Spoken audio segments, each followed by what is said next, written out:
वो रात के वक्त उसमें से जादू सीख रही होती है। आप सुनिए आगे। नई सुबह निकल आई थी। बीते कुछ दिनों के अतरंगी संघर्षों के बाद आज का दिन वीरेंद्र के लिए थोड़ा सादा और सिंपल था। अपनी दिनचर्या करने के बाद वीरेंद्र लॉन में बैठकर ध्यान कर रहा था। बीते कुछ दिन अपनी शक्तियों का हद से ज्यादा इस्तेमाल करने के बाद वीरेंद्र ने अभ्यास करना छोड़ ही दिया था। इसीलिए अपने शरीर को तरोताजा रखने के लिए उसके लिए ध्यान करना जरूरी था। ध्यान करने के बाद वीरेंद्र ने अपनी आंखें खोल ली। आश्रम की आज की सुबह काफी मनमोहक थी, लेकिन वीरेंद्र का मन मचल रहा था। ध्यान में भी उसका मन कुछ शांत नहीं हो पाया था। बीती रात की घटनाएं बार बार उसे सता रही थी। यकीन नहीं आता मेरे साथ न जाने क्या क्या हो चुका है। वो आग में मेरा बिल्कुल भी चोट न खाना, आग की लपटों से लड़कर आने के बाद भी मेरा बिल्कुल ठीक ठाक रहना, ये सब कुछ नॉर्मल तो नहीं है। कुछ तो चक्कर है। नागराज से पूछने पर भी मुझे इन सवालों का जवाब नहीं मिल रहा। मैं जानता हूँ अपने इन सवालों का जवाब पाने के लिए मुझे खुद ही एक सफर पर निकलना होगा। एक ऐसा सफर जिसमें मैं अपनी पहचान को खोजूंगा। वीरेंद्र सीरियस होकर बोला। तभी उसने आसमान की तरफ देखा और अपने हाथ जोड़ते हुए बोला, भगवान जी प्लीज मुझे जल्दी ही एक ऐसे सफर पर भेज दो। मैं अपने इन रोज रोज के सपनों से परेशान हो चुका हूँ। मैं अब इन सब बातों का जवाब चाहता हूँ। वो भेड़िया, आग में जलती हुई औरत, रसिका, इन सबके पीछे जो भी राज छुपे हुए हैं मैं उनको जानना चाहता हूँ। तहे दिल से प्रार्थना करने के बाद वीरेंद्र ने वापस अपने हाथ नीचे कर लिए। अचानक तभी किसी ने आश्रम के दरवाजे की घंटी खटखटाई। वीरेंद्र एकदम हैरान हो गया और दरवाजे की ओर देखने लगा। इस वक्त कौन हो सकता है? वो अपनी जगह पर से उठा और गेट खोलने के लिए चला गया। उसने जैसे ही गेट खोला तो वो एकदम से चौंक गया, क्योंकि बाहर कोई भी नहीं था। लेकिन वहीं दरवाजे के हैंडल में एक कार्ड अटका हुआ था। ये क्या चीज है? इतना बोलते हुए वीरेंद्र ने वो कार्ड उसके अंदर से निकाल लिया और उसे देखने के लिए आश्रम के अंदर वापस आ गया। देखने में तो कोई इनविटेशन लग रहा है, लेकिन मुझे कोई इनविटेशन क्यों ही भेजेगा? सबको पता है कि मैं एक सन्यासी हूँ और सन्यासी होकर मैं शादी वगैरह में कहाँ जा सकता हूँ।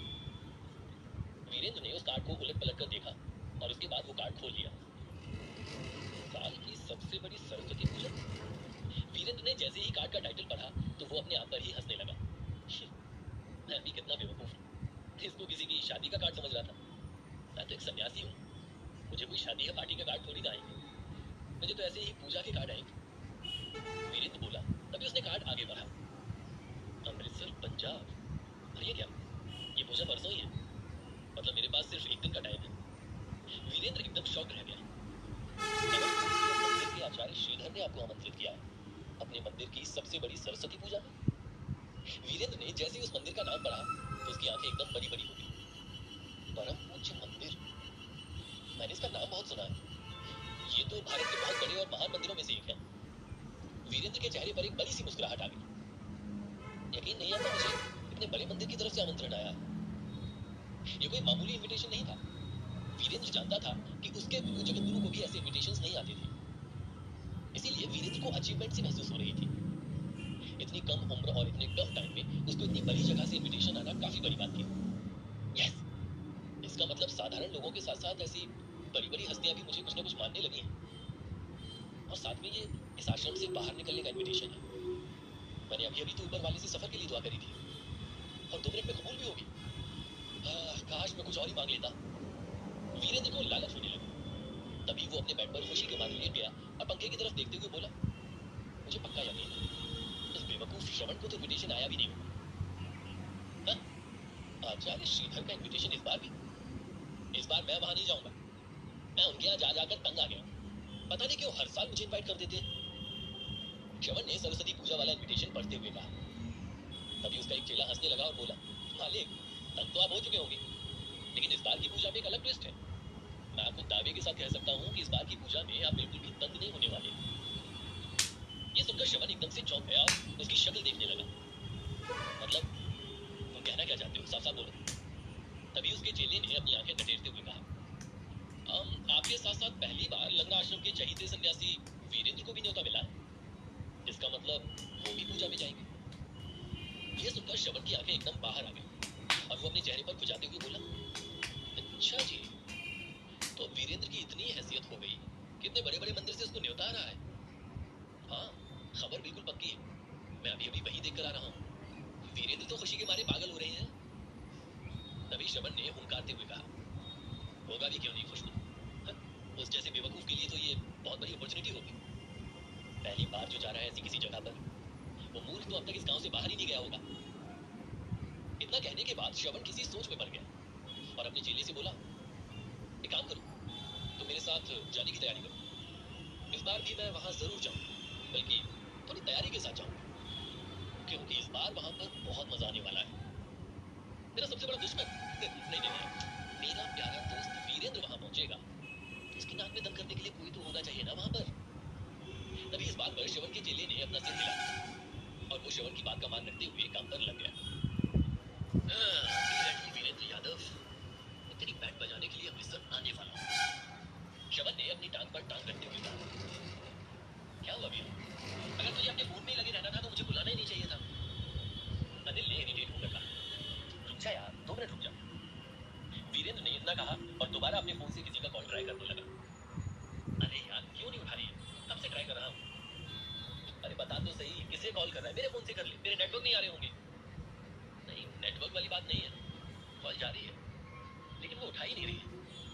ये सुनकर अचानक अनिल के कान खड़े हो गए और वो टेढ़ी स्माइल देते हुए वीरेंद्र को छेड़ने लगा। हाँ, उठा ही नहीं रही है कौन मोहतरमा है ये, हमें भी बताओ। वैसे तेरा सही है यार, एक तरफ बाबा बन के सबका दिल जीतता रहता है और दूसरी तरफ लव गुरु बन के। ये सुनकर वीरेंद्र एकदम चेप गया और अनिल के करीब आया। उसने अनिल के सिर पर एक टपली मारी और कहा, क्या बोलता है, अभी सोच तो लिया कर।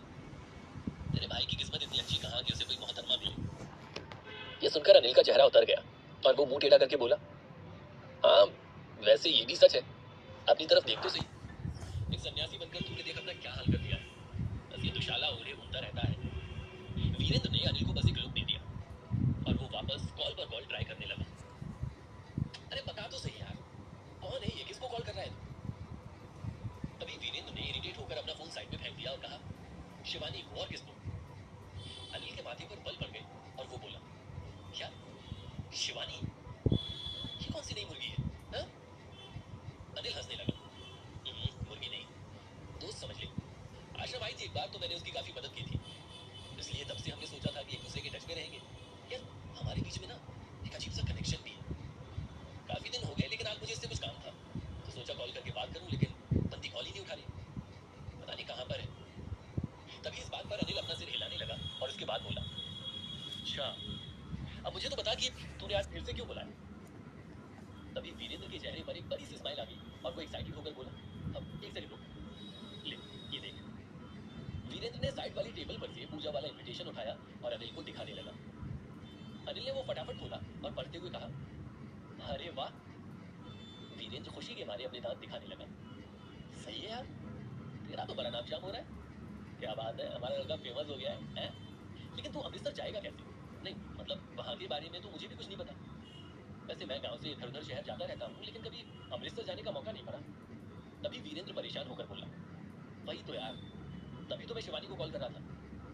उसने मुझे एक बार बताया था कि उसका गांव शायद अमृतसर के पास ही है, इसलिए मैं उसको कॉल करके वहां जाने का रास्ता पूछना चाहता था। तभी इस बात पर अनिल अपना सिर हिलाने लगा और बोला, कोई बात नहीं यार, वैसे भी इंटरनेट का जमाना है, हम ऑनलाइन ढूंढ लेंगे ना कि वहां कैसे जाना है, कितने दिन में पहुंचेंगे, ये सब कुछ, यहाँ तक कि पैसों के बारे में भी पता कर लेंगे। ये सुनकर वीरेंद्र की आंखें चमक उठी, वो फौरन बोला, प्लीज प्लीज तो पता करना यार, फिर मैं उसी हिसाब से अपनी तैयारी करूंगा ना। वीरेंद्र और अनिल एक साथ बैठकर अनिल के स्मार्टफोन पर सर्च कर रहे थे। वीरेंद्र पूरी लिस्ट निकाल कर बैठ गया और वो दोनों एक साथ हर चीज सिलेक्ट करने लगे। हाँ ये ठीक रहेगा, बस का सफर बेस्ट रहता है, अनिल बोला। लगभग 1 घंटे में सब कुछ शॉर्टलिस्ट करने के बाद वीरेंद्र जाने के लिए तैयार था। तभी अनिल ने उसकी पीठ पर हाथ मारते हुए कहा, तो वीरेंद्र यादव अपनी फर्स्ट ट्रिप के लिए तैयार हो।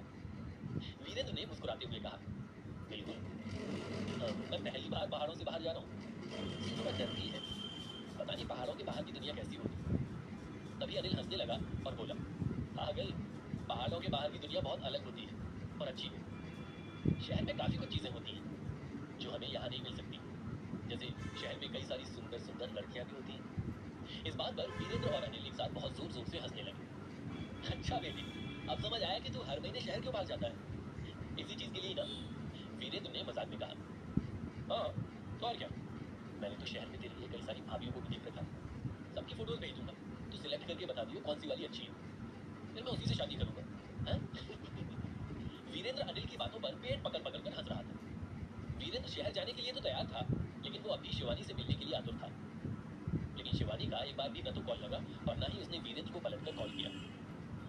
आखिर कहाँ थी शिवानी, और क्या वीरेंद्र के इस नए सफर में वो उसका साथ दे पाएगी?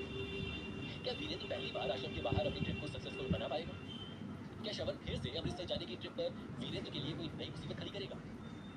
दूसरी तरफ शिवानी वीरेंद्र का कॉल क्यों नहीं उठा रही थी? कहाँ थी शिवानी? जानने के लिए सुनते रहिए पॉकेट एफएम।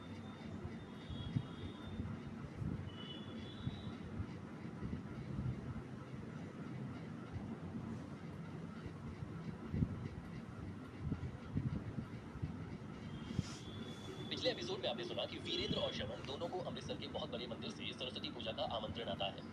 ऐसे में श्रवण अपने बुरे कारनामों को अंजाम देने के लिए फिर से तैयार हो जाता है। अमृतसर जाने से पहले वीरेंद्र शिवानी से कांटेक्ट करने की कोशिश करता है, क्योंकि उसका गांव पास में ही था। अब सुनिए आगे। सुंदर लड़कियों का तो नहीं पता, लेकिन सुंदर नजारों की भूख मुझ में जरूर है। मैं पहली बार शहर जा रहा हूँ, मुझे यकीन नहीं आ रहा। पता नहीं वहां पर सब कुछ कैसे होता होगा। और कपड़े, मैं कपड़े कैसे लेकर जाऊंगा? वीरेंद्र ने परेशान होकर अनिल से पूछा। तभी अनिल सोचते हुए बोला, वैसे अमृतसर में इतनी ठंड तो नहीं होगी, इसलिए तो थोड़े गर्मी के कपड़े रखकर ले जाना। और हाँ प्लीज अपनी ये बुढ़ाओं वाली दुशाला ओढ़कर मत जाना, इसे ओढ़कर तो तू अपनी उम्र से 10 साल बड़ा लगता है। अनिल वीरेंद्र का मजाक उड़ाने लगा। तभी वीरेंद्र ने उसके सिर पर एक टपली बजा दी और मुस्कुराने लगा। बहुत सारे काम है यार, मजाक मत कर। मैं पहली बार शहर जा रहा हूँ और तुझे मजाक सूझ रही है। तभी अनिल कहता है, वैसे जो भी हो, मैं उम्मीद करता हूँ कि तेरा सफर अच्छा रहे, लेकिन ये मत भूलना कि तू शहर जा रहा है और तू हमेशा से पहाड़ों में रहा है, इसलिए तुझे शहरी बातों और लोगों का बिल्कुल भी अनुभव नहीं है। थोड़ा संभल कर रहना। वैसे तो लोग अच्छे होते हैं वहाँ के, लेकिन कभी कभी एक आध बुरे लोगों से टकराना हो ही जाता है। दरअसल शहर जाने के लिए वीरेंद्र जितना घबराया हुआ था, उतना ही उत्सुक भी था। उसे शहर के बारे में सब कुछ देखने और जानने का मन था, इसीलिए वो अनिल की हर एक बात को सीरियस होकर सुन रहा था। ठीक है, मैं हर एक बात का ध्यान रखूंगा। वैसे इस बात के चांसेस काफी कम है कि कोई मुझसे पंगा लेगा, क्योंकि तुझे तो पता ही है ना कि मुझसे जो भी पंगा लेता है मैं उसका क्या हाल करता हूँ। तभी अनिल ने तकिया लेकर वीरेंद्र के सिर पर मार दिया और बदले में वीरेंद्र अनिल के बाल खींचने लगा। अनिल भी अपने दोस्त वीरेंद्र की शहर यात्रा के लिए काफी उत्साहित था, पर एक अच्छे भाई की तरह उसे गाइड कर रहा था। रात के वक्त वीरेंद्र आश्रम के आंगन में बैठा हुआ था। उसे अगले दिन जाने की इतनी ज्यादा एक्साइटमेंट हो रही थी कि नींद आने का नाम ही नहीं ले रही थी। सारा काम हो गया, सामान पैक है, खाने पीने का सामान भी रख लिया है, आश्रम के ज्यादातर कमरे लॉक भी कर दिए हैं। अब कल जाते वक्त बस मुझे गेट पर लॉक लगाना होगा। वीरेंद्र एक एक करके अपनी चेकलिस्ट पर टिक लगा रहा था, फिर अपने दोनों हाथों पर रेस्ट करते हुए चांद की तरफ देख रहा था। क्या अनिल सच में सही बोल रहा था? क्या शहर में जाकर मुझे होने वाली पत्नी मिल सकती है? हाँ हाँ, मतलब मैं जानता हूँ कि मैं अभी भी सन्यासी हूँ, लेकिन एक ना एक दिन तो मेरी सन्यासी वाली सजा पूरी हो जाएगी। मैं बहुत जल्द नागराज का पूरा हिसाब चुकाकर एक संसारी आदमी बन जाऊंगा। उस दिन के लिए तो मुझे अपनी पत्नी ढूंढनी पड़ेगी ना। तो ये भी तो हो सकता है कि अमृतसर जाकर ही मुझे अपनी होने वाली बीवी मिल जाए। वीरेंद्र के मन में लड्डू फूट रहे थे, लेकिन वो देखने में कैसी होगी? वैसे मैंने सुना है कि अमृतसर और पंजाब की लड़कियां बहुत सुंदर होती हैं। अरे वाह वीरेंद्र, तेरी तो लॉटरी लग गई। क्या बात है, सुंदर पत्नी मतलब सुंदर बच्चे। हाँ, मजा ही आ जाएगा। वीरेंद्र बावलों की तरह अपने फ्यूचर के बारे में सोच रहा था। तभी वो उठकर अपने कमरे में गया। उसने अपने बेड के बगल वाली अलमारी के अंदर से एक डायरी निकाली। उस डायरी के ऊपर स्केच पेन से लिखा हुआ था, वीरेंद्र की दुनिया। उसके बाद वो एक पेन लेकर आंगन में वापस बैठ गया और एक साफ सुथरे पन्ने पर लिखने लगा, मेरी पहली शहर की ट्रिप। वीरेंद्र अब इस डायरी के पन्ने को भरने लगा। मैं अपनी अमृतसर वाली ट्रिप के बारे में इसमें जरूर लिखूंगा, और इसके साथ साथ अपनी होने वाली पत्नी के बारे में भी। घूम फिर कर वीरेंद्र की सुई पत्नी पर ही आकर अटक जाती। वैसे पत्नी से याद आया, आज शिवानी ने मेरा कॉल। अचानक ये बोलते बोलते वीरेंद्र एकदम झेप गया और खुद पर ही हैरानी जताते हुए बोला, एक मिनट, पत्नी के नाम से मुझे शिवानी की क्यों याद आ रही है? कहीं मेरे दिमाग को शिवानी के अंदर मेरी पत्नी तो नहीं दिख रही? नहीं दिमाग तो पागल हो गया क्या? तू दिल की बात सुन। दिल कह रहा है कि अमृतसर जाकर तुझे अपनी सपनों की रानी मिल जाएगी, इसलिए थोड़ा वेट करना। वैसे भी एक ही दिन की बात है, और वैसे भी पहली बार कोई लड़की दोस्त बनी है तो उसे ही पत्नी बनाने की क्या जरूरत है भला? नहीं, शिवानी मेरी अच्छी दोस्त है, मेरी अच्छी दोस्त है बस। इतना कहने के बाद वीरेंद्र वापस अपनी डायरी के अंदर लिखने लगा। तभी जैसे ही शिवानी का नाम दोबारा डायरी के अंदर आया, तो वो सोच में पड़ गया। वैसे सोचने वाली बात है, मैंने शिवानी को इतने कॉल्स किए लेकिन उसने एक भी कॉल का रिप्लाई नहीं किया, और अभी तक ना तो उसका कॉल बैक आया है और ना ही कोई मैसेज। है कहाँ ये लड़की? क्या वो मुझे अपना दोस्त समझती है कि नहीं? समझती है तो दोबारा फोन तो करना चाहिए था ना। खैर, उम्मीद है कि जहाँ भी हो बस सेफ ही हो, किसी नई मुसीबत में न फंसी। बेचारी पहले ही जिंदगी में कितना कुछ झेल चुकी है। आसमान की तरफ देखकर वीरेंद्र ने फ्रस्ट्रेशन से पुकारा, कहाँ हो तुम शिवानी? मेरा इतना मन था तुमसे मिलने का। वीरेंद्र ने उदास होकर अपनी डायरी को बंद कर दिया। पता नहीं जितना मैं उसको इस वक्त याद कर रहा हूँ वो मुझे याद कर भी रही होगी या नहीं। मुझे तो ये भी समझ नहीं आ रहा कि मुझे शिवानी की अचानक इतनी याद क्यों आ रही है। छोटा लेकिन जरूरी सवाल वीरेंद्र को अंदर ही अंदर जरा सा परेशान कर रहा था। अगले दिन वीरेंद्र अमृतसर निकलने की तैयारी में लग गया। वीरेंद्र जल्दी कर यार, आधे घंटे में बस आने वाली है, हमें निकलना भी है। यहाँ से 20 से 25 मिनट लगेंगे। तूने और देरी की ना तो बस निकल जाएगी, इसके बाद हमें कोई बस नहीं मिलने वाली। अनिल चिल्लाकर वीरेंद्र के ऊपर गुस्सा कर रहा था। अरे हाँ बस हो गया, मैं अपने जूते रख लूं, फिर निकलते फटाफट। वीरेंद्र जल्दबाजी में एंड मोमेंट पर तैयारी कर रहा था। तभी वहां से निकलने से पहले वीरेंद्र ने भगवान की मूर्ति के सामने अपने हाथ जोड़े और उनका आशीर्वाद लेते हुए कहा, भगवान जी, पहली बार अपने गांव को छोड़कर कहीं जा रहा हूँ, प्लीज तुम इस ट्रिप को यादगार बना देना। इतना कहकर वीरेंद्र ने अपना बैग उठाया। चल चल जल्दी निकलते हैं अनिल। वीरेंद्र इस बात से अनजान था कि बड़ी देर से गंजान आदमी घात लगाए आश्रम के बाहर बैठा हुआ था। वीरेंद्र की हरकतों पर पूरी नजर रखी हुई थी उसने। तभी आसपास के गांव वालों ने जब वीरेंद्र को आश्रम के गेट पर ताला लगाते हुए देखा तो वो हैरान हो गए। अरे सन्यासी जी कहाँ जा रहे हैं?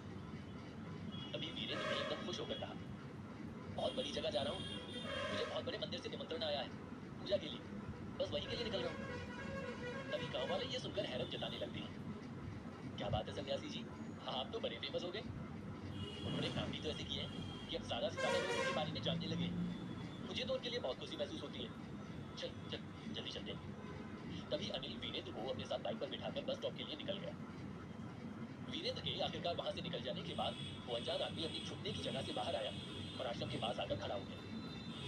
उसने अपनी जेब में से फोन निकाला और कॉल पर कहा, मालिक, वीरेंद्र यहाँ से निकल चुका है अपने दोस्त के साथ में, जल्दी ही बस स्टॉप पहुंचने वाला है। तभी कॉल की दूसरी तरफ कोई और नहीं बल्कि मास्टरमाइंड श्रवण ने जवाब दिया, ये तो बहुत अच्छी बात है। प्लान के मुताबिक मैंने तुम्हें जो समझाया था वो अपने आदमियों को बोल दे, और हाँ, इस बार कोई गलती नहीं होनी चाहिए। अगर गलती से वीरेंद्र बच गया या इस बार भी उसकी वाहवाही हुई ना तो देख लेना, मैं तुम लोगों की ऐसी तैसी कर दूंगा। श्रवण ने सख्ती से अल्टीमेटम दिया। तभी उसके चेले ने उसको यूं जवाब दिया, मालिक, आप घबराइए मत, इस बार सब कुछ वैसा ही होगा जैसा आप चाहते हैं। धौला कुआं बस स्टॉप वीरेंद्र के गांव का इकलौता बस स्टॉप था। यहाँ पर लगभग हर 5 मिनट में एक बस आती है। तभी अनिल ने किसी हेलीकॉप्टर की तरह अपनी बाइक को बस स्टॉप पर लाकर रोका। चल जल्दी उतर, कहीं तेरी बस ना निकल जाए। हाँफते हुए अनिल बोला। वीरेंद्र फटाफट बाइक पर से उतरा। उसके पीठ पर बड़ा सा बैग लगा हुआ था और हाथ में एक छोटा सा ट्रॉली बैग भी था। वीरेंद्र भागते हुए बस के अंदर चढ़ गया और पलटकर अनिल को बाय करने लगा। बाय, मजे करना और अपना ध्यान भी रखना, और हाँ, जो मैंने समझाया है उसे जरूर अप्लाई करना। वीरेंद्र वहां से जाते हुए अनिल को बाय कर रहा था। हालांकि उसको शहर जाने की बहुत एक्साइटमेंट थी, लेकिन अंदर ही अंदर अपने गांव को छोड़कर जाने का भी दुख था। बस की खिड़की से बाहर को छूट रहा गांव और अनिल दोनों ही उसे बहुत इमोशनल कर रहे थे। टिकट, टिकट, सब टिकट दिखाओ जल्दी। तभी कंडक्टर चलते चलते वीरेंद्र के पास आ गया। भाई साहब, आपकी टिकट कहाँ है? उसने वीरेंद्र से कहा। तभी वीरेंद्र ने फौरन अपनी पैंट में से फोन निकाला और उसको दिखाते हुए कहा, ये देखिए, ये है मेरी टिकट। ये देखकर उस कंडक्टर की एकदम हंसी निकल गई। वीरेंद्र चेप गया और अपने फोन की तरफ देखने लगा। अब क्या हुआ, आप हंस क्यों रहे हैं? कंडक्टर ने अपने सीने पर हाथ रखते हुए कहा, कुछ नहीं, वो बस मजाक का, ये बाबा आजम के जमाने का फोन देखकर मेरी हंसी छूट गई। वो क्या है ना, आजकल मॉडर्न जमाना है, मुझे स्मार्टफोन देखने की ज्यादा आदत है। इतने दिनों के बाद मैंने किसी के पास ये छोटा वाला डब्बा फोन देखा है। वीरेंद्र शर्मिंदा होकर बस में बैठे बाकी यात्रियों के हाथ में झांकने लगा और सबके बड़े बड़े फोन देखने लगा। लाइए, मैं आपकी टिकट चेक कर लेता हूँ। तभी कंडक्टर ने उसके फोन को अपने हाथ में ले लिया।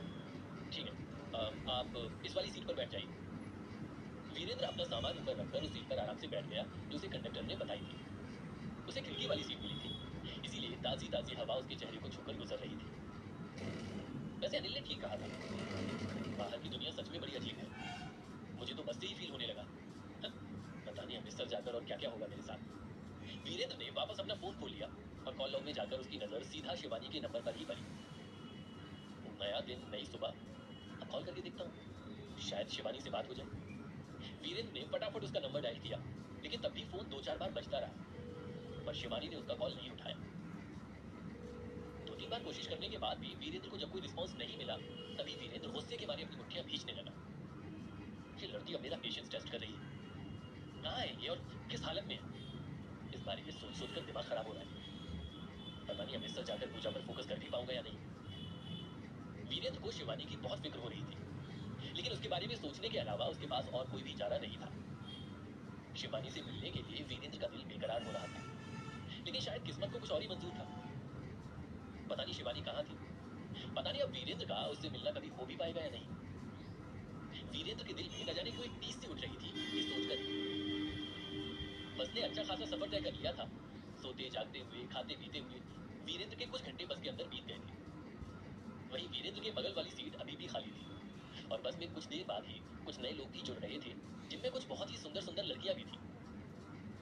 तभी वो खाली सीट की तरफ देखते हुए सोचने लगा, पता नहीं मेरे साथ आकर कौन बैठेगा, क्या मेरी उससे बन पाएगी या लड़ाई हो जाएगी।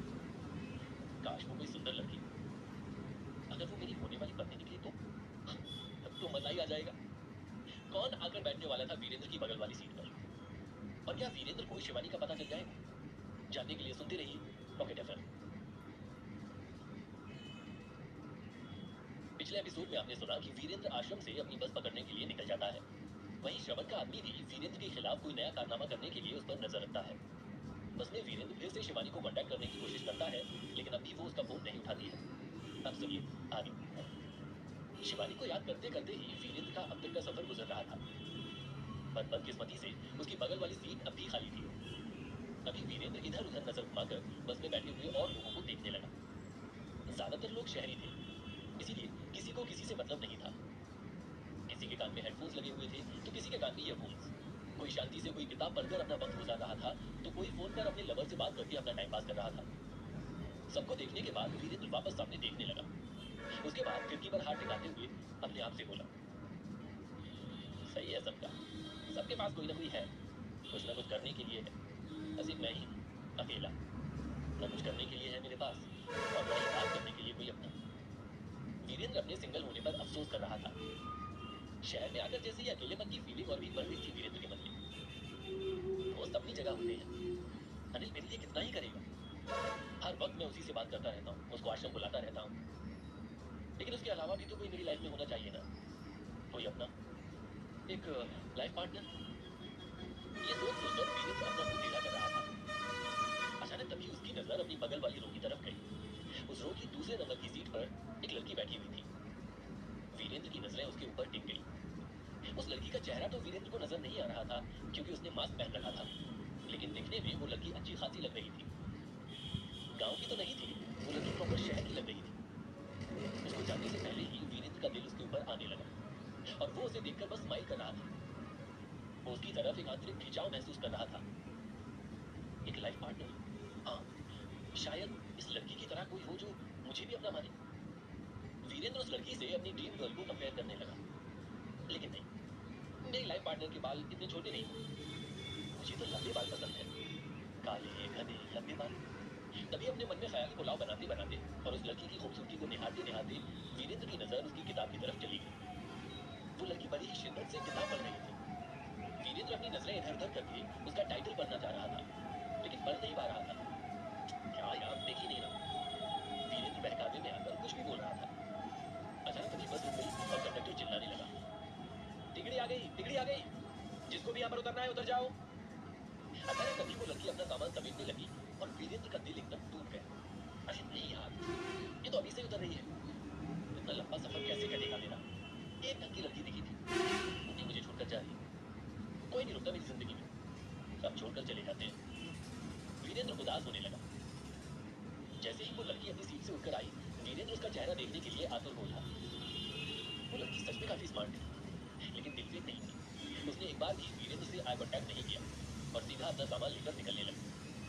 निकलते वक्त वीरेंद्र को मौका मिला उसके हाथ में पकड़ी हुई बुक के टाइटल को देखने का। तभी उसने उसके ऊपर लिखे हुए टाइटल को पढ़ते हुए कहा, जादू और पौराणिक कथाएं। वीरेंद्र उस किताब का नाम पढ़कर थोड़ा हैरान हो गया, लेकिन इससे पहले कि वो कुछ और सोच पाता, लड़की बस से उतरकर चली गई। तभी वीरेंद्र ने टाइटल के बारे में सोचा, जादू और पौराणिक कथाएं।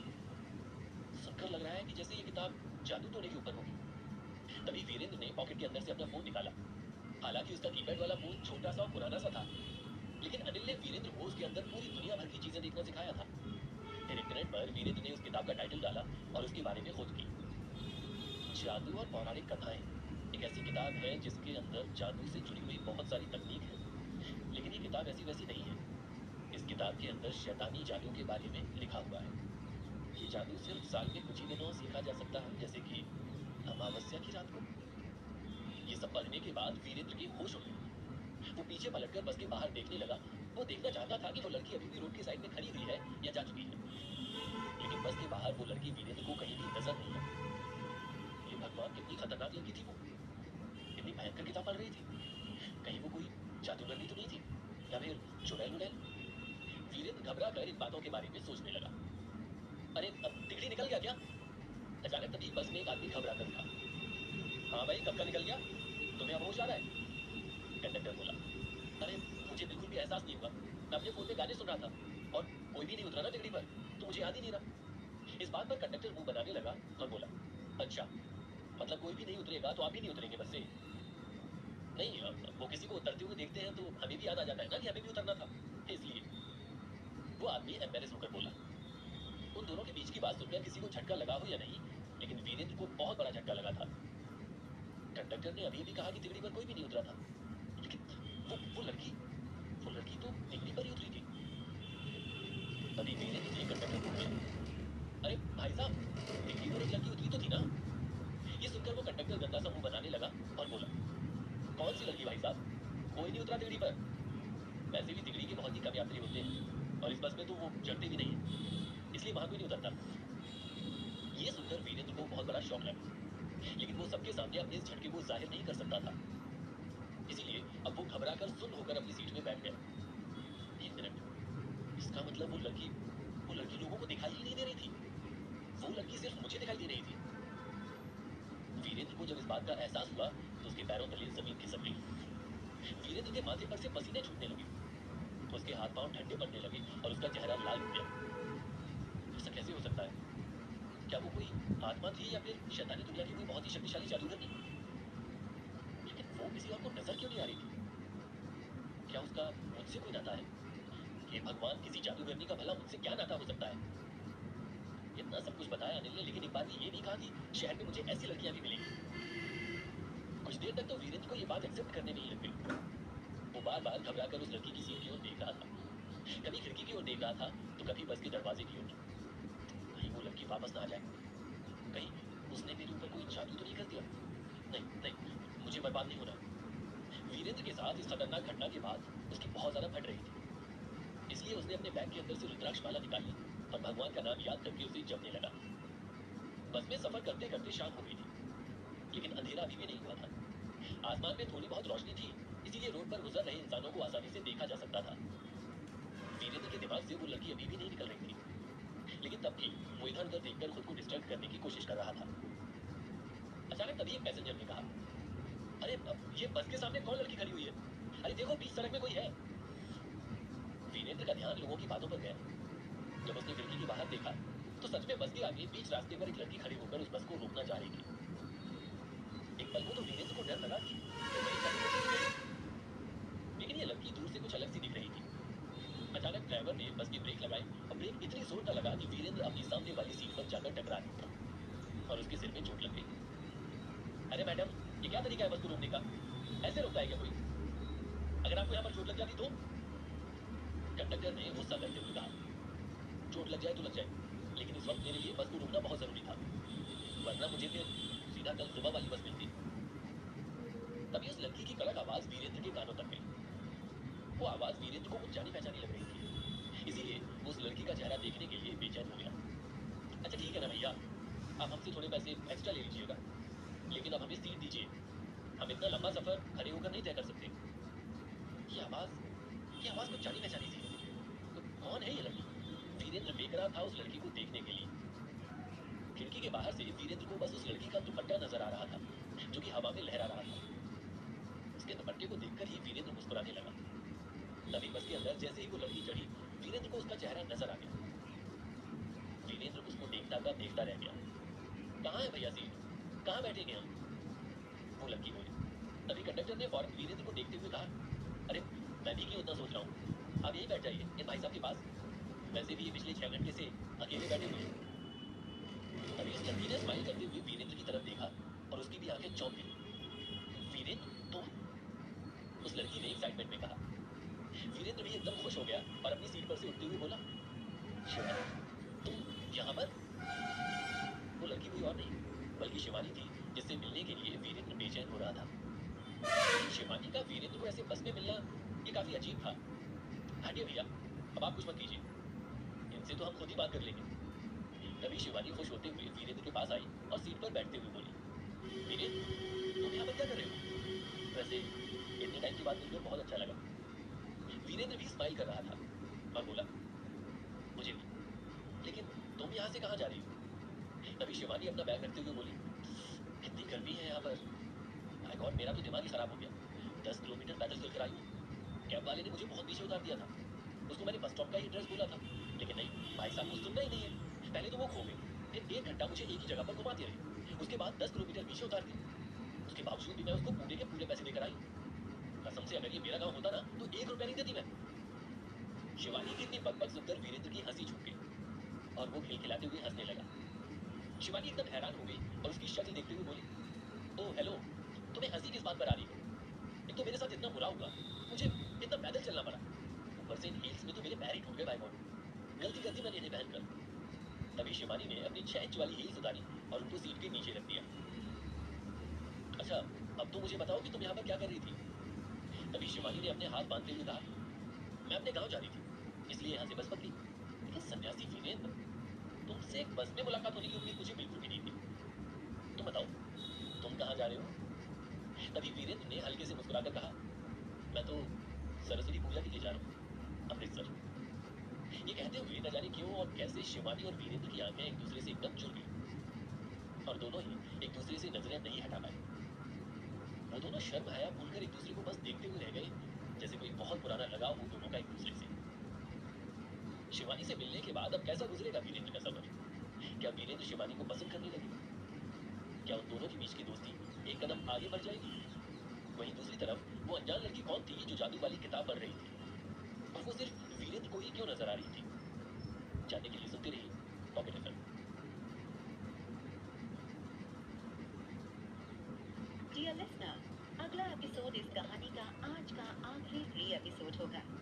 कल वापस आने पर आपको मिलेंगे फ्री एपिसोड। कहानी को बिना रुकावट सुनने के लिए आप खरीद सकते हैं पॉकेट एफएम कॉइन्स।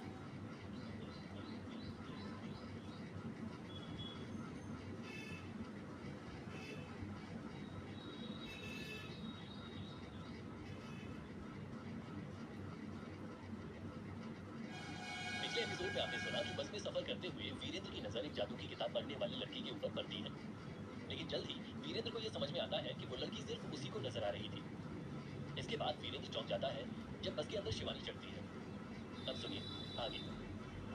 वीरेंद्र और शिवानी की निगाहें एक दूसरे पर अब भी अटी हुई थी कि तभी बस वाला एकदम से ब्रेक लगाता है और दोनों की निगाहें एक दूसरे की गिरफ्त से छूट जाती हैं। मैं सरस्वती पूजा के लिए अमृतसर जा रहा हूँ। वहाँ के सबसे बड़े मंदिर के आचार्य शिखर जी ने मुझे इनविटेशन दिया है। वीरेंद्र ने हल्के से स्माइल करते हुए कहा। ये सुनकर शिवानी एक्साइटेड होकर बोली, क्या सच में तुम अमृतसर जा रहे हो? अब तुम्हें वहां से बुलावा आया है? शिवानी ने खुशी के साथ कहा, हाँ। वीरेंद्र हल्के से बोला, अरे वाह, क्या बात है, लड़का काफी डिमांड में चल रहा है। वीरेंद्र नीचे ही नीचे शर्माने लगा। वैसे मैं तुम्हारे लिए बहुत खुश हूँ, क्योंकि तुम ये सब डिजर्व करते हो। जितने अच्छे तुम हो, तुम्हें उसके मुकाबले का एक्सपोजर भी मिलना चाहिए। शिवानी खुश होकर बोली। अचानक तभी वीरेंद्र का चेहरा सीरियस हो गया और वो शिवानी की ओर मुड़ते हुए बोला, अच्छा वैसे मैं तुमसे बहुत ज्यादा नाराज हूँ। ये सुनकर शिवानी हैरान हो गई और बोली, क्यों, क्या हो गया, मैंने कुछ किया क्या? वीरेंद्र ने गुस्से में अपना चेहरा वापस सामने की ओर कर दिया। हाँ, बहुत गलत किया तुमने। मैं तुम्हें 2 दिन से कॉल करने की कोशिश कर रहा था, तुमसे कांटेक्ट करने की कोशिश कर रहा था और तुम हो कि मेरे एक भी कॉल का जवाब नहीं दे रही थी। क्या था वो सब? और अब अचानक से मुझे रास्ते में ही मिल गई। ये सुनकर शिवानी हैरान हो गई और इधर उधर देखने लगी। बताओ मुझे, जवाब दो। मैं तुमसे पूछना चाह रहा था कि अमृतसर कैसे जाया जाता है, कहाँ कहाँ रुकना चाहिए, वगैरह वगैरह, क्योंकि तुम्हारा गांव उसी के पास है। लेकिन तुमने तुमने एक बार भी मेरे कॉल का जवाब नहीं दिया। तुम्हें पता है मैं कितना घबरा गया था। मुझे लगा कि कहीं तुम किसी परेशानी में ना हो। मेरे पास तुम्हारा कोई दूसरा नंबर भी नहीं था और तुम्हारे गांव का पता भी नहीं था। अगर पता होता तो मैं फौरन तुमसे मिलने के लिए वहीं आ जाता। ये सुनकर शिवानी स्माइल करने लगी और फिल्मी अंदाज में बोली, अच्छा, सच में तुम मेरे गांव तक आ जाती? और नहीं तो क्या, मुझे फिक्र हो रही थी तुम्हारी। और मैं अच्छे लोगों की फिक्र करता हूँ। अच्छे लोगों के साथ में जब भी गलत होता है तो मुझे बहुत बुरा लगता है। फिर उसके लिए मैं कुछ भी कर सकता हूँ। वीरेंद्र ने दिलेरी के साथ कहा। अचानक शिवानी झुक गई और वीरेंद्र उसको झेप कर देखने लगा। क्या हुआ, तुम्हें इतनी हंसी क्यों आ रही है? हंसी क्यों नहीं आएगी? अपनी शक्ल तो देखो जरा, कैसे छोटे बच्चों की तरह अपनी नाक फुला रहे हो। शिवानी हंसते हुए बोली, अबे यार, इस लड़की को अभी भी मजाक सोच रहा है। देखो, मैं बहुत सीरियसली बात कर रहा हूँ। मुझे जानना है कि क्या तुम ठीक हो, और आखिर तुमने मेरे कॉल का रिप्लाई क्यों नहीं किया था। ये सुनकर शिवानी का चेहरा सीरियस हो गया और वो एक लंबी सांस लेकर बोली, बहुत लंबी बात है। हाँ तो ठीक है, कोई बात नहीं, मैं सुनने को तैयार हूँ। बस का सफर अभी लंबा है, मुझे अमृतसर पहुंचने में टाइम लगेगा। तब तक मैं फ्री हूँ। इसलिए तुम मुझे जितनी कहानी, मतलब जितनी लंबी बात सुनाना चाहती हो, सुना सकती हो। वीरेंद्र ने इरिटेट होकर कहा। तभी शिवानी ने एक आह भरी और वीरेंद्र को बताना शुरू किया। वीरेंद्र, मैं तुमसे ये बात शेयर करने वाली थी, लेकिन मैंने सोचा कि कुछ टाइम के बाद तुम्हें बताऊं। वैसे भी वो भेड़िए के सपने वाली बात बताकर मैंने तुम्हें ऑलरेडी परेशान कर दिया था। मुझे नहीं पता कि मेरे साथ ये सब क्या हो रहा है, लेकिन बीते कुछ दिनों से मेरे साथ बहुत ही अजीब अजीब घटनाएं हुई। अजीब सपने, अजीब हादसे, मैं बहुत परेशान हो गई थी। शिवानी की बात सुनकर वीरेंद्र उसको चिंता से देख रहा था। इसलिए मैंने अपने गांव जाने का फैसला किया। थोड़ा ब्रेक लेकर मैं इन सब हादसों से दूर जाना चाहती थी, इस उम्मीद से कि गांव जाकर ये सब रुक जाए। शिवानी की बातों से वीरेंद्र को अच्छी फीलिंग नहीं आ रही थी। उसने फौरन कहा, शिवानी, मुझे खुलकर पूरी बात बताओ। शिवानी की गोल, सुंदर और फिलहाल परेशान आंखों ने वीरेंद्र को देखा और शिवानी ने महफूज महसूस करते हुए उसे सब बताना शुरू किया। परसों की बात है, मैं अपने किचन में खाना बना रही थी। ये मेरा रोज का काम है, मैं अपने लिए खाना अपने हाथों से ही बनाती हूँ। अच्छा भला दिन था। दिन की शुरुआत देखकर मुझे ऐसा लगा नहीं था कि मेरे साथ इतना बुरा भी हो सकता है। तो मैं किचन में ही थी, गैस स्टोव ऑन था और मैं उसके ऊपर रोटियां पका रही थी। अचानक तभी मुझे कॉल आया। कॉल रिसीव करने के लिए मैं ड्राइंग रूम गई। उसके 2 मिनट बाद जब मैं वापस आई तो मैंने देखा कि किचन में आग लग गई है। जिस तवे के ऊपर मैं रोटी बना रही थी, वो तवा स्लैब के ऊपर गिरा हुआ था और गैस स्टोव के अंदर से बहुत ही ज्यादा आग की लपटें निकल रही थी। मैं एकदम घबरा गई, मुझे बहुत डर लगने लगा और एक ही पल में वो आग पूरे किचन में फैलने लगी। तभी अचानक वहां पर मेरे साथ कुछ ऐसा हुआ जिसे सुनकर कोई भी यकीन नहीं करेगा। शिवानी की बातें सुनकर वीरेंद्र को अपने ही पिछले दिनों की बात याद आने लगी। तभी उसने एकदम कहा, मुझे बताओ, शायद मैं यकीन करूं। शिवानी ने फिर उसे बताया, वीरेंद्र, आग की लपटों ने मुझे चारों तरफ से घेर रखा था। लेकिन हैरानी की बात यह थी कि मुझे उन लपटों से कोई दिक्कत नहीं हो रही थी। मतलब शायद मैं तो सुपरमैन बन चुकी थी, या फिर क्रिश। सडनली एक जलता हुआ बर्तन ऊपर से मेरी तरफ आकर मेरे पैर के पास गिर गया। लेकिन मुझे उस आग से कोई नुकसान नहीं पहुंचा और ना ही मैं जली, ना ही मुझे कोई चोट लगी। इस बात से मैं बहुत ज्यादा शॉक हो गई थी। फिर तभी मुझे कुछ नजर आने लगा और सुनाई देने लगा, ऐसा जैसे कि कोई मदद के लिए चिल्ला रहा है। लेकिन मैं समझ नहीं पा रही थी कि वो आवाज कहां से आ रही है। लेकिन मेरे हिसाब से वो आवाज मुझे आग की लपटों से आ रही थी। अभी ये सब कहने में बहुत ही स्टूपिड लगता है शायद, लेकिन मैं बहुत ही ज्यादा डर गई थी, इसलिए मैं वहीं बेहोश होकर गिर गई। फिर जब मेरी आंख खुली तो मैंने खुद को अपने कमरे के बिस्तर के ऊपर पाया। मेरी पड़ोसन मेरे बगल में खड़ी हुई थी। उन्होंने मुझे बताया कि उन्होंने किचन में मुझे बेहोशी की हालत में पाया था और आग के बीच में वो आग उन्होंने बुझाई थी और उसके बाद मुझे बिस्तर पर लाकर लिटा दिया था। लेकिन इस बात से वो लोग भी बहुत ज्यादा शॉक थे कि आग की लपटों में बेहोश होने के बावजूद भी मुझे कोई चोट नहीं आई थी। मैं बिल्कुल ठीक थी।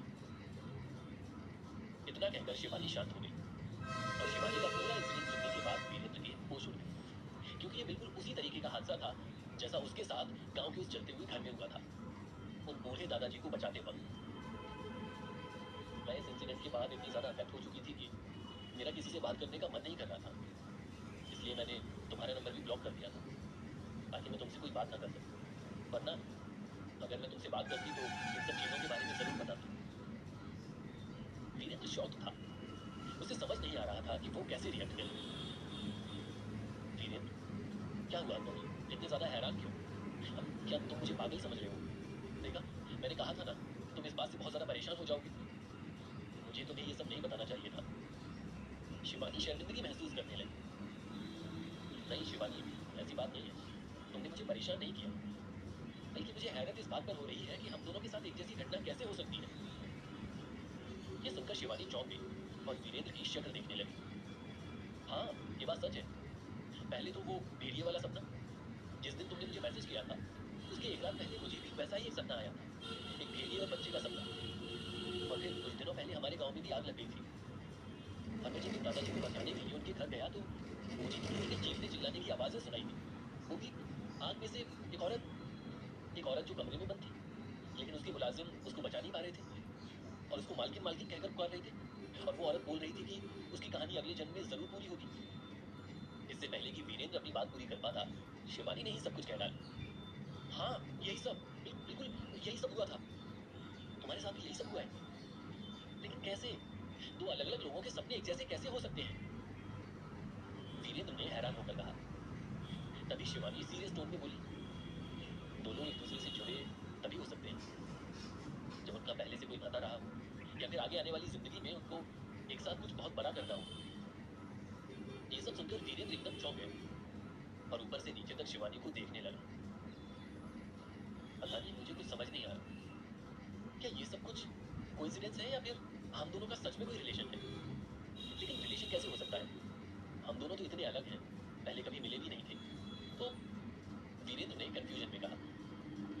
शिवानी ने इस बात पर कोई जवाब नहीं दिया और वो दूसरी तरफ अपना चेहरा करके बैठ गई। अचानक तभी बस ड्राइवर ने रोड पर ड्राइव करते हुए बहुत तेज से टर्न लिया, जिस वजह से सभी पैसेंजर्स को बहुत जोर का झटका लगा। शिवानी भी झटके की वजह से वीरेंद्र के ऊपर आकर गिर गई। हाँ, इस वजह से शिवानी और वीरेंद्र दोनों एक दूसरे के बहुत करीब आ गए थे। उनके बीच का फासला ना के बराबर था। शिवानी अपनी बड़ी बड़ी मासूम आंखों से वीरेंद्र को देख रही थी। वीरेंद्र भी पहली बार उसको इतने नजदीक से देख रहा था, लेकिन ज्यादा देर तक उसके साथ आई कांटेक्ट मेंटेन नहीं कर पाया। वीरेंद्र ने इस नजदीकी के साथ फौरन ही अपनी नजरें नीचे कर ली, लेकिन अब वीरेंद्र के हाथ में शिवानी का हाथ था।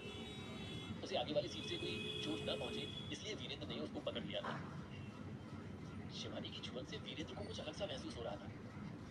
ऐसा लग रहा था कि जैसे उसने ये हाथ पहले भी पकड़ा है। शिवानी को भी वीरेंद्र के छूने से एक अलग ही फीलिंग आ रही थी। अब उसने अपनी आंखें बंद करी तो उसको ऐसा लगा जैसे वो कई मील दूर है, किसी और ही देश में, किसी और ही समय में। और तभी उसे एकदम से एक दृश्य नजर आने लगा। एक बहुत बड़े गार्डन में शिवानी किसी के साथ है। वो बहुत खुश है और हंस रही है। उसने उस आदमी का हाथ थामा हुआ है। वो आदमी बिल्कुल वीरेंद्र जैसा है, लेकिन उसके कपड़े और वेशभूषा काफी अलग है। लेकिन उसकी मुस्कुराहट बिल्कुल वीरेंद्र जैसी है। शिवानी को उस मुस्कुराहट को देखकर बहुत चैन मिला। अचानक तभी शिवानी ने अपनी आंखें खोल ली और सामने सन्यासी वीरेंद्र को पाया। शिवानी ने वीरेंद्र को ऐसे देखा जैसे कि वो उसे जानती ही नहीं। और फिर वो एकदम से अनकंफर्टेबल हो गई। उसने अपना हाथ भी पीछे कर लिया और वापस अपनी सीट पर ढंग से होकर बैठ गई। भैया, ये कैसे ड्राइव कर रहे हैं आप? ध्यान से चलाइए ना, शिवानी ने चिल्लाकर कहा। तभी कंडक्टर उसको देखते हुए बोला, अरे मैडम, ये थोड़ा ऊंचाई वाला इलाका है, यहाँ ऐसे लटके झटके लगते रहते हैं। आपके बगल में है तो सही है भाई साहब आपको बचाने के लिए। ये सुनकर वीरेंद्र की हंसी छूट गई। तभी शिवानी घुटना कर वीरेंद्र को देखने लगी और फिर कंडक्टर पर भड़कते हुए बोली, ये क्या तरीका होता है बात करने का? आपको तमीज नहीं है? किसी लड़की के बारे में ऐसे बोलते हैं? शिवानी का गुस्सा देखकर वीरेंद्र स्माइल करने लगता है। तभी उसके दिमाग में खुराफात आई और वो कंडक्टर को बोला, अरे भैया, अब एक काम कीजिए, लगता है इन मैडम को यहाँ पर बैठने में बहुत दिक्कत हो रही है, आप इनकी सीट चेंज कर दीजिएगा। यह सुनकर शिवानी ने वीरेंद्र को गुस्से से घूरा। तभी कंडक्टर बोला, भाई साहब मैं कर देता, लेकिन और कोई सीट खाली ही नहीं है।